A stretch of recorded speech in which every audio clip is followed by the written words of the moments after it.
নমস্কার। আমি চঞ্চল হে আমি সুদূরেরও পিয়াসী লিখেছিলেন রবীন্দ্রনাথ। মনোমর মেঘেরও সঙ্গী উড়ে চলে দিক দিগন্তেরও পারে নিঃসীম শূন্যে। হ্যাঁ, খুবই ভালো কথা, কিন্তু তার সাথে রবীন্দ্রনাথ এটাও লিখেছিলেন, ডানা মোর নাই আছি এক ঠাঁই সে কথা কি যাও পাশরি। অর্থাৎ পাশরি মানে যদি অর্থ হচ্ছে ভুলে যাওয়া, যে হ্যাঁ আমি অবশ্যই চঞ্চল, আমি সুদূরেরও পিয়াসী, মন মোর মেঘেরও সঙ্গী, সব ঠিক আছে, কিন্তু যেটা ঠিক নেই সেটা হচ্ছে আমি চাইলেও যেখানে সেখানে চলে যেতে পারি না। কারণ তুমি কি ভুলে গেছো যে ডানা মোর নাই আছি এক ঠাঁই। এভাবেই বন্ধুরা আমাদের জীবন কেটে যায় ঘরের এক কোণে বন্দি হয়ে। দেখা হয় না বিশাল এই দুনিয়াটার কত বৈচিত্র্য, যার বর্ণে বর্ণে রং বদলায়। দুরন্ত ঘূর্ণির এই লেগেছে তাক, এই পৃথিবীর রূপরস গন্ধ দেখা হয়ে ওঠে না। এই ভারতীয় কিছু কিছু পর্যটন স্থল যেমন গোয়া, সম্প্রতি সিকিম, আন্দামান, এখানে এমনভাবে পর্যটকদের যাকে বলে লুণ্ঠন করা হচ্ছে যে লোকে ভাবছে যে এর থেকে অনেক কম খরচে দক্ষিণ পশ্চিম এশিয়ার যে দেশগুলো রয়েছে সেখানে অনেক সহজে এবং সস্তায় বিদেশ ভ্রমণ করে নেওয়া যাবে। দক্ষিণ পূর্ব এশিয়ার দেশ যেগুলো সস্তা তার মধ্যে অবশ্যই প্রথমে আসে থাইল্যান্ড, ভিয়েতনাম, তারপরে ইন্দোনেশিয়া, মালয়েশিয়া, তারও নিচে ফিলিপিন্স, জাপান অবশ্যই কস্টলি, জাপান, কোরিয়া, এগুলো বাদ দিলেও অনেক অপশান পড়ে থাকে। এরপরে যদি আপনি রাশিয়ান ফেডারেশনের দেশগুলোতে যান, উজবেকিস্তান, তুর্কমেনিস্তান, এগুলো মোটামুটি সস্তার গন্তব্য এবং নিরাপদও বটে। আর অবশ্যই একটা বিদেশ ঘুরে এলে একটা ব্যাপার থাকে না, একটা বিদেশ ঘুরে এসেছি, আমার পাসপোর্ট রয়েছে, দুটো দেশের ভিসা রয়েছে, এগুলো তো অবশ্যই একটা শ্লাঘাবোধ হয়। হ্যাঁ, আমারও হয়, আমি অস্বীকার করছি না। তো সম্প্রতি তুর্কি এবং আজারবাইজানকে ভারতীয় পর্যটকরা বয়কট করছেন, কিন্তু তা সত্ত্বেও অপশান কিন্তু আমাদের হাতে কম নেই। আমি আপনাদের সামনে শেয়ার করব কিছু টিপস যেগুলো আপনাকে সস্তায় বিদেশ ভ্রমণ করতে সাহায্য করবে। বিশেষত আর মাস চারেক পরেই পুজো চলে আসছে, এবারে পুজো একটু আগেই আসছে, তাই এখন থেকে যদি প্ল্যান করেন তাহলে কিন্তু অনেকটাই সাশ্রয়ী হবে এবং অনেকটা আনন্দে ভ্রমণ করতে পারবেন। আমি বিশ্বাস করি না। প্রথমেই দেখে নেবেন সেই দেশটা কি ভুটান বা নেপালের মতো কোনো দেশ, যেখানে ভিসা তো দূরের কথা, আপনার পাসপোর্টও লাগবে না। অথবা কিছু দেশ রয়েছে, সম্প্রতি আপনারা জানেন যে ভারতের পাসপোর্ট বেটার পারফর্ম করেছে, অর্থাৎ আরও অনেক দেশ ভিসা অন অ্যারাইভেল বা ভিসা না নিয়েও আপনাকে শুধু পাসপোর্ট দিয়ে ওই দেশগুলোতে ঢুকতে দিচ্ছে। তো আপনি আগে দেখে নেবেন যে সেই দেশের ভিসা প্রণালী কেমন, অর্থাৎ ভিসা অন অ্যারাইভেল নাকি ই ভিসা, নাকি কনভেনশনাল যেভাবে লোকে ভিসা পায় অ্যাপ্লাই করে দূতাবাসে সেখান থেকে ভিসা পেতে হয়, সেটা আগে দেখে নেবেন।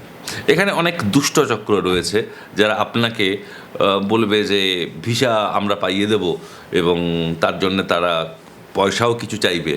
এদের খপ্পরে কখনোই পড়বেন না, কারণ ভিসা দেওয়া সেটা অনেক কিছুর উপরে নির্ভর করে এবং এখানে কোনো তৃতীয় পক্ষের কোনো হস্তক্ষেপ করার কোনো জায়গাই নেই। সেটা মূলত ঠিক হয় সেই দেশের দূতাবাস থেকে। সুতরাং ভিসা আপনাকে কেউ পাইয়ে দেবে এটা হতে পারে না। বিশেষত খেয়াল রাখবেন যে আপনি যদি ইউরোপ যাচ্ছেন সেখানে আপনার সেনজেন ভিসা লাগবে, যেটা সত্যিই খুব কঠিন পাওয়া।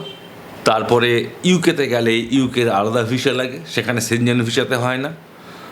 ইংল্যান্ডের ভিসা একটি দুরূহ ব্যাপার, যদিও এটা অনেকে বলে দুরূহ, বাট প্রথম আমি যখন ইংল্যান্ডে যাই আমি কিন্তু 2 বছরের মাল্টিপল এন্ট্রি ভিসা পেয়েছিলাম এবং সেখানে কোনো দালালবাজির খপ্পর কিচ্ছু ছিল না।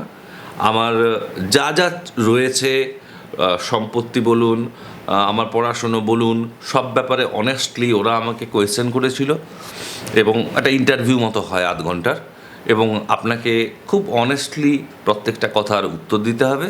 এবং তারপরেই দেখলাম 2 বছরের মাল্টিপল এন্ট্রি ভিসা চলে এলো। আর আমেরিকার ভিসা একটু পাওয়া অবশ্যই কঠিন কাজ, কিন্তু আপনি যদি সৎ হন, আপনার যদি মনে কোনো ওই দেশে সেটেল করার বা ইমিগ্র্যান্ট হয়ে যাওয়ার কোনো উদ্দেশ্য না থাকে, এবং আপনি যদি কনভিন্স করতে পারেন যে আপনাকে বিদেশে সাস্টেন করানোর জন্যে আপনার পরিবারের যথেষ্ট অর্থ রয়েছে, এবং আপনার যদি হোটেল বুকিং বা অন্যান্য যে সমস্ত রিকোয়ারমেন্ট রয়েছে সেগুলো ঠিকঠাক থাকে, মনে হয় না এই সমস্ত ভিসা পাওয়া খুব দুরূহ ব্যাপার। তবে আবারও বলছি যে এই ভিসা ওরা কাকে দেবে না দেবে সেটা তাদের নিজস্ব একটা সিক্রেট ক্রাইটেরিয়া, এবং কিসের বেসিসে ওরা আপনাকে নাকচ করবে বা কিসের বেসিসে আপনাকে অ্যাকসেপ্ট করবে সেটা ওরাই জানে। চেষ্টা করবেন আপনার যে ভ্রমণ যে দেশগুলো আপনি করতে চাইছেন সেই দেশের মধ্যে পার্টিকুলারলি কিছু দেশ না রাখার, কারণ একবার যদি ওই সমস্ত দেশের স্ট্যাম্প আপনার বা ওই দেশের ভিসা যদি আপনার পাসপোর্টে পড়ে যায়, তাহলে কিন্তু আপনি পরবর্তীকালে অন্যান্য যে সমস্ত ইউরোপিয়ান দেশ রয়েছে আপনি ভিসা পাবেন না।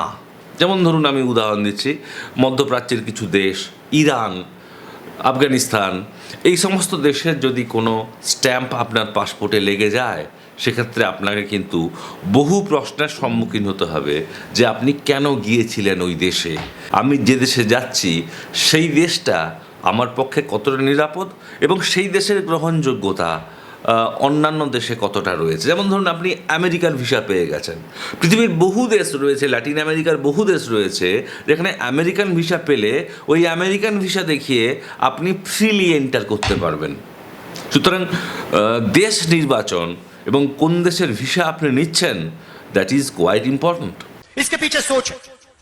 বিদেশ ভ্রমণ বললেই আমাদের সবার আগে, আমরা মধ্যবিত্ত বাঙালি, সবার আগে আমাদের মনে যে চিন্তাটা আসে সেটা হচ্ছে যে ফ্লাইটের রেট।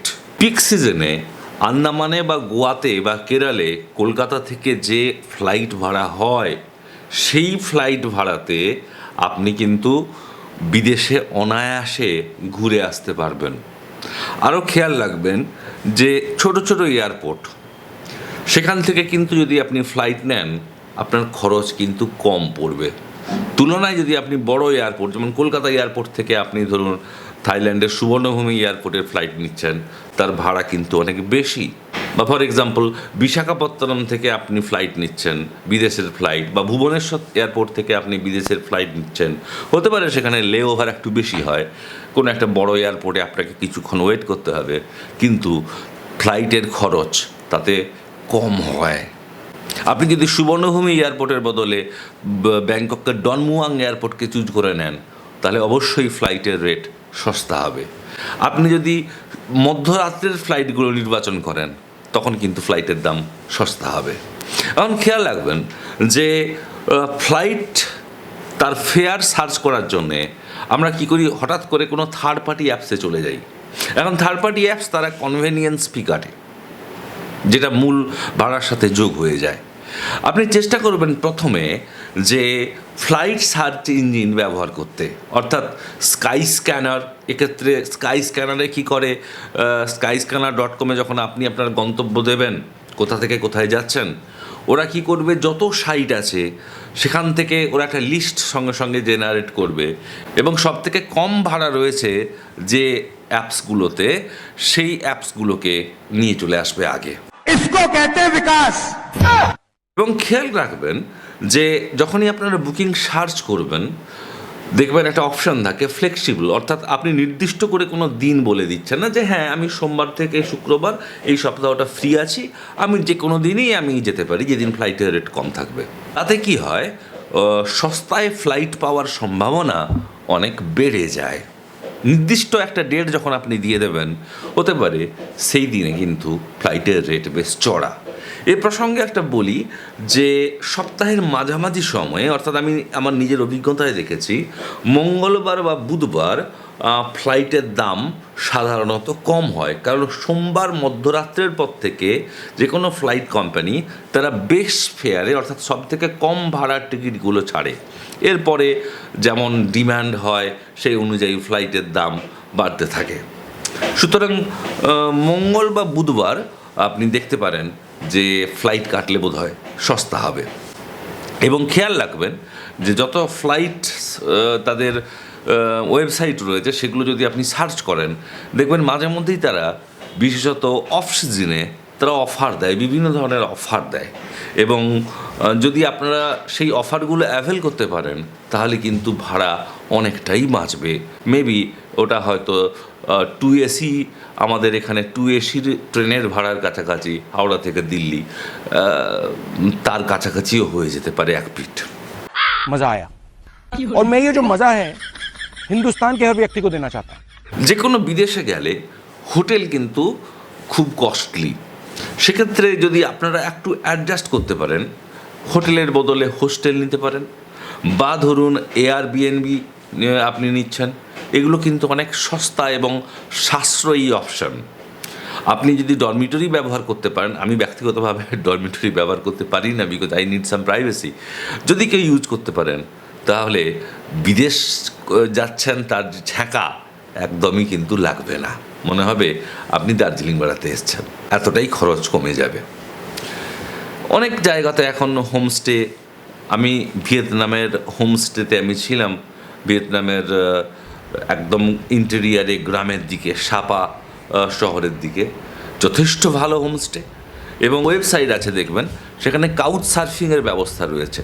তো যদি কাউচ সার্ফিং আপনি যদি ট্রাস্ট করতে পারেন, অ্যাভেল করতে পারেন, তাহলে কিন্তু আপনি একই সাথে আপনার যে বিদেশ যাওয়া সেটা যেমন নিরাপদ হবে, একইভাবে আনন্দদায়ক হবে এবং কম খরচে হয়ে যাবে। অনেক বেশি আপনি বিদেশ যাওয়া মানে তো শুধু একটা নতুন দেশ এক্সপ্লোর করা নয়, সেখানকার মানুষজনের সাথে মেশা, তাদের কালচার, তাদের রুচি, তাদের খাদ্যাভ্যাসের সাথে পরিচিত হওয়া। তো কাউচ সার্ফিং কিন্তু আপনাকে এই সুযোগ দেবে। যখনই আমরা বিদেশ যাই সেখানে আমরা প্রথমেই কী করি না, বাঙালি খাবারের সন্ধান করতে পারি। এই তো রিসেন্ট আমি অবাক হয়ে গেলাম শুনে যে পাটায়াতে পর্যন্ত কলকাতা হোটেল চালু হয়ে গেছে, ভাতের হোটেল। আমি বিশ্বাস করি না। যে কোনো দেশে যদি আপনি ইন্ডিয়ান ফুড খেতে চান অনেক কস্টলি হয়ে যায়। চেষ্টা করুন লোকাল ফুড খেতে। সাধারণ মানুষ যে খাবার খাচ্ছে, যেখান থেকে খাচ্ছে, সেগুলো খাওয়ার চেষ্টা করুন। দেখুন, মোটামুটি কন্টিনেন্টাল ডিশ আমরা খাই, চাইনিজ আমরা সবাই পছন্দ করি, এবং চাইনিজ পৃথিবীর সর্বত্র সমস্ত সাধারণ মানের হোটেল, এমনকি স্ট্রিট ফুডে যারা ভেন্ডার রয়েছে তাদের কাছেও পাওয়া যায়। যে কোনো জায়গাতে আপনি অজস্র রাইসের স্টল পাবেন, সমস্ত জায়গায় ভাত পাওয়া যায়। তো রাইস এক ধরনের লঙ্কার একটা স্যুপ বানায়, যেটা অনেকটা আমাদের মানে ডালের কাজ করে। তো সেই স্যুপ ডিমের অমলেট দিয়ে খাবার সেরে নিতে পারেন, আপনার খরচা ওই 100 টাকার মধ্যে হয়ে যাবে। আপনি যদি ভাবেন যে আমি বিদেশে এসেছি খাওয়ার জন্যে নয়, ঘোরার জন্যে, এই ভাবনাটা যদি আপনার থাকে তাহলে খাওয়া বাবদ যে বিশাল খরচ সেটা কমবে। তবে হ্যাঁ, জলের ব্যাপারে আপনি আপোষ করবেন না, জলটা কিন্তু আপনাকে কিনে খেতে হবে, সেটা যত কস্টলি হোক। আমার মনে পড়ে ইংল্যান্ডে কিন্তু 2 পাউন্ড করে 1 লিটারের জল, মানে সে জল না হিরে জানতাম না, 2 পাউন্ড তখন দাম ছিল, এখন হয়তো আরও বেড়ে গেছে। তো 2 পাউন্ড খরচা করে জল খেতাম, কারণ জল থেকেই কিন্তু আমাদের শরীরে সংক্রমণ হতে পারে। তাই জল কিনে আপনি যেখানেই যান, দেশে হোক বিদেশে হোক, জল কিনে খাওয়া কিন্তু মাস্ট। যদি আপনার হাতে বৈধ লাইসেন্স থাকে, আপনি লোকাল বাইক বা গাড়ি রেন্ট করতে পারেন। আমি লাস্ট ভিয়েতনামে যখন গেছিলাম আমি সাহস করিনি গাড়ি রেন্ট করতে, কারণ আমাদের দেশে যেভাবে গাড়ি চলে, অর্থাৎ ব্রিটিশ স্টাইলে বাম দিক আর ডান দিক, ওখানে কিন্তু আমেরিকান স্টাইলে গাড়ি চলে, অর্থাৎ ডান দিকে এইভাবে আসে, বাম দিকে এইভাবে যায়। এর ফলে যেটা হয়, এটা সম্পূর্ণ আমাদের উল্টো প্রসেস। এর ফলে ড্রাইভারের সিটের পজিশনটাও আলাদা হয়ে যায়। তো আমি সাহস করিনি এই কারণে, যখন আমি গাড়ি চালাচ্ছি, ধরুন কোনো টার্নিং আসছে, সেখানে উল্টো দিক থেকে গাড়ি এলে আমি স্বাভাবিক আমার রিফ্লেক্স অ্যাকশনে আমি ইন্ডিয়াতে যেভাবে গাড়ি চালাই বাম দিকে চলে যাব সেভাবেই করব, এবং তখন কিন্তু অ্যাক্সিডেন্ট অবধারিত। তো সেই জন্যে আপনি থাইল্যান্ডে ভাড়া করতে পারেন যদি আপনার কাছে বৈধ লাইসেন্স থাকে। তবে শুনছি থাইল্যান্ডে এখন ভীষণ কড়াকড়ি করে, আপনার লাইসেন্স থাকতেই হবে, ইন্টারন্যাশনাল ড্রাইভিং লাইসেন্স